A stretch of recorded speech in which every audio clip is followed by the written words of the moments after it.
सुल्तान की personally speaking एक चीज़ मुझे बड़ी पसंद है कि हर साल इस टीम में आपको कोई ना कोई नया नाम ज़रूर मिलता है, ऐसे ऑप्शंस जो इससे पहले हमने नहीं देखे हुए होते या इतने कॉमनली नहीं देखे हुए होते। तो इस बार भी एहसानुल्लाह आपके साथ हैं, पिछले साल भी थे हैदर, बट एहसानुल्लाह का बड़ा चर्चा हो रहा है पिछले 2-3 सालों से। एक टाइम पर नसीम शाह जब नहीं आए थे तो हर कोई नसीम शाह की बात करता था, बिल्कुल उसी तरह एहसानुल्लाह की भी बात की जा रही है। इसके बारे में प्लीज़ बताएं, कितना अच्छा ऑप्शन है, कितना ब्राइट फ्यूचर है एहसानुल्लाह का। एहसानुल्लाह की डेवलपमेंट से हम बहुत खुश हैं। पिछले साल जब एहसानुल्लाह आए थे तो एहसानुल्लाह देखें, कुछ खिलाड़ी ऐसे होते हैं जिनमें क्रिकेट का शौक होता है और वो खुद बॉलिंग करने का शौक रखते हैं, तो वो रॉ पेस या रॉ टैलेंट बड़ा अच्छा होता है। लेकिन जब एहसानुल्लाह आए तो एहसानुल्लाह जिस किस्म के इन्वायरमेंट से आए थे, उन्हें ना अपनी सेल्फ डेवलपमेंट की कोई अवेयरनेस थी, ना उन्हें अपनी एथलेटिसिज्म की कोई अवेयरनेस थी। तो पिछले साल बल्कि आप ये सोचें कि हम लिटरली कुछ बेसिक फील्डिंग ड्रिल्स उनके साथ कर रहे होते थे, वो इतने नए थे। लेकिन पिछले साल हमारे साथ हुआ ये कि हमने शुरू में आइडेंटिफाई किया हुआ था अब्बास अफरीदी को as our lead emerging bowler, लेकिन अब्बास कोविड की वजह से लेट ज्वाइन किया, तो हमने अपने कॉम्बिनेशन को मद्देनजर रखते हुए एहसानुल्लाह को टीम में खिलाया और उन्हें जगह दी and he bowled brilliantly against Lahore, लेकिन आपने देखा वो इंजर हो गए।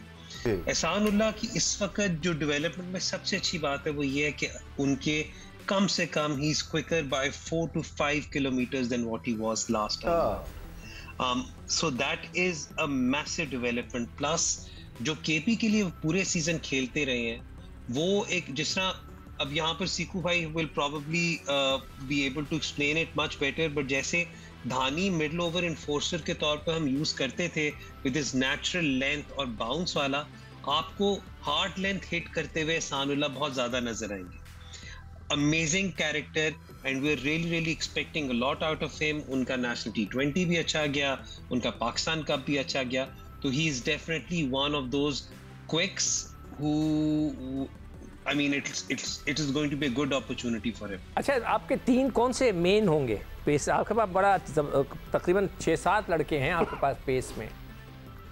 जी देखिए सिख भाई, जो फाइनल 11 के वक्त क्या सिचुएशन बनती है, ये कैंप के बाद क्या सूरत-ए-हाल, आपका डेटा क्या कह रहा है? डेटा तो है ना आपके पास? सिख भाई, जो जब हमने ड्राफ्ट किया था तो उस वक्त जब हमने सोचा था तो उसमें हम कुछ चीज़ों को कवर करने के लिए जॉश लिटल, धानी, एहसानुल्लाह, अब्बास अफरीदी में से एक, जॉश लिटल और धानी, ये 3 हमारे लीड सीमर्स होने हैं। और उसके बाद हमने सोचा हुआ था कि नंबर 7 पर अनवर अली या अम्माद बट, इनमें से एक को स्लॉट इन हम वहाँ पे करेंगे। तो हम लोग इस तरीके से अपने पेस डिपार्टमेंट को एटलीस्ट लेकर चल रहे हैं। हमारे पास साथ साथ समीन गुल भी हैं जो बहुत ज़बरदस्त बॉलिंग कर रहे हैं इस वक्त, स्पेशली नए बॉल से तो बहुत ही अच्छी बॉलिंग कर रहे हैं। थोड़ा सा काम उन पर और हो रहा है। Abbas Afridi is doing really well, and then of course I mean we will have the option of Wayne Parnell. यहाँ पर मैं आपके शो पे एक ब्रेकिंग जरूर दे देता हूँ कि वेन पार्नेल के ऊपर इस वक्त सवालिया निशान है, क्योंकि वो अभी 4 दिन पहले इंजर हुए, तो we're waiting for his final green light from cricket. नहीं देखें रेहान साहब, अभी आप मुझसे बात कर रहे थे ना डेटा पे बिलीव करने पे नहीं करने पे, अगर आपने खुद ही अभी बता दिया कि ये आपके ऑप्शंस हैं और आप एज पर मैच फिर आप उनको इनको इंडक्ट करेंगे। हैदर भाई, चलें हैदर साहब, तो आप देखें ना, यहाँ पर भी मैच के बेसिस पे, दिन के हिसाब से कौन सा आप मैच खेल रहे हैं उसके हिसाब से आप प्लेयरों को इंडक्ट करेंगे। तो मैं भी यही कह रहा था, तो उसमें ये थोड़ा शरारत कर रहा था दानिश। मुझे तो अभी भी सारा शरारत सूझ रही है। नहीं, लेकिन सीकू भाई can I take this opportunity to actually thank you for bringing this up. Sure sir, sure. क्योंकि जो आप बात कर रहे हैं, देखिए डेटा सबको सेम अवेलेबल होता है, आप उसकी इंटरप्रिटेशन कैसे करते हैं, आप बिल्कुल सही कह रहे हैं। प्योर प्लेन डेटा पे आप कुछ नहीं कर सकते जब तक आपके साथ एक इसीलिए सर माइंड ना लगा हो। हैदर साहब, मैं इसीलिए चाह रहा था कि कभी मतलब मेरा इस तरह एक्सप्लेनेशन से मुझे मज़ा नहीं आएगा। क्रिकेट की थोड़ा बहुत जो मैं जानता हूँ, अगर साथ बैठ के अगर कोई कुछ कर रहा हो ना तो उससे बड़ा सीखता है बंदा। जल्दी से सिकंदर बक का टिकट कटाएं, इनको मुल्तान भेजते हैं हम। एक मास्टर क्लास होनी चाहिए डेटा की। बट याया भी हमारे साथ है। Yeah, sure, I would love to explain this.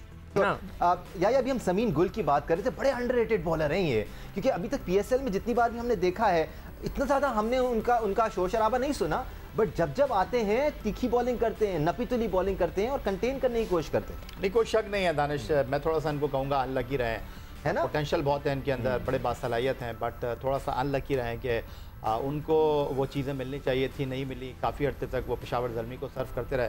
But Haider, आप जिस तरह बात कर रहे थे उस्मान खान के हवाले से कि आप उनको नंबर 3 पर ट्राई करने का इरादा रखते हैं, तो शान आपके पास हैं, आपके पास रिजवान हैं, तो पहले 3 स्लॉट तो आपके बुक हैं, यानी वो जाते हैं ना, फिल्म लगती है तो पहली 3 सीटें तो बुक हैं।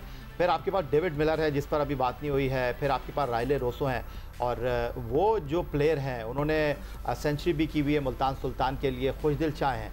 टिम डेविड जी, तो बैटिंग आपकी काफ़ी महफूज हाथों में दिखाई दे रही है।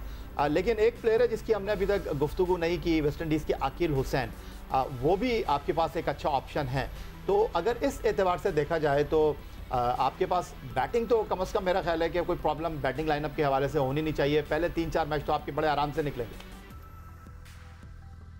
या आपने अभी ना 2 बहुत बड़े बड़े नाम मेरी बैटिंग के छोड़ दिए अभी। एक तो टिम डेविड का दानिश ने कहा, यार मेरे पास कायरन पोलार्ड भी है। वही मैं देख रहा हूँ, इसका जिक्र नहीं कर रहा। लेकिन आपके लिए लकी चार्म है राइले रोसो, तो वो तो आपके बिल्कुल 100% प्लेयर है।